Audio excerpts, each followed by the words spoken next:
Il y a 26 millions de personnes qui migrent chaque année pour des raisons liées à l'environnement, au changement climatique. Ça fait une personne par seconde. Je pense que ça mérite qu'on en parle. On sait qu'il y a des populations qui migrent pour des raisons économiques ou pour des raisons politiques, mais on parle trop peu des réfugiés climatiques. Pourtant, c'est une réalité aujourd'hui et ça va prendre de plus en plus d'ampleur. Il y a 3 raisons pour lesquelles on observe des populations migrer pour des raisons liées à l'impact du changement climatique. La première, ça va être les catastrophes naturelles, type tsunami, l'ouragan, on a pu entendre l'ouragan Sandy, Katrina, Matthew, qui a fait beaucoup de ravages et en général, les populations reviennent là où il y a eu la catastrophe naturelle. La deuxième, ça va être l'augmentation de la pluviométrie, il va pleuvoir plus et du coup, ça va provoquer des inondations. Et il y aura aussi la désertification des sols, il fera plus chaud, ça va causer des sécheresses. Et en général, ces 2 facteurs vont foutre dans la merde les populations qui vivent essentiellement de l'agriculture.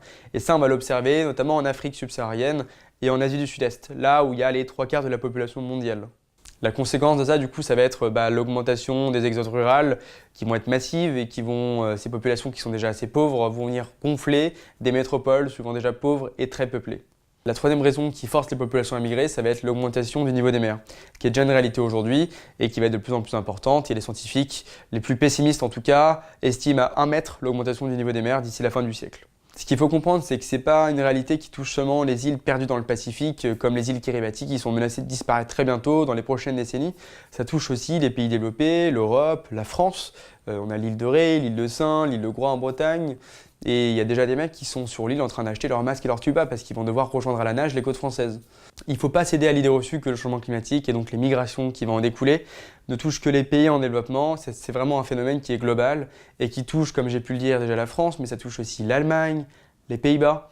Il ne faut pas croire que ces migrations sont à l'échelle internationale, à l'échelle intergalactique. La plupart des migrants se déplacent dans leur pays. S'ils quittent leur pays, c'est parce qu'ils sont forcés de le faire. Au plus, ils font quelques kilomètres.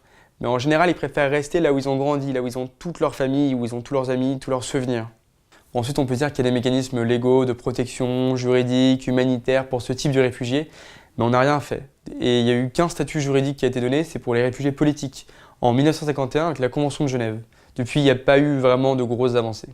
Bon, vous l'aurez compris, la question est complexe, mais elle est importante. Avec Youth on the Move, on réfléchit sur la problématique des réfugiés climatiques et on vous propose de liker notre page et de partager cette vidéo pour informer les gens autour de vous et vous informer peut-être plus si ça vous intéresse sur ces questions-là. Je vous dis à très vite. N'hésitez pas à faire migrer votre doigt sur un like aussi, ça fait plaisir.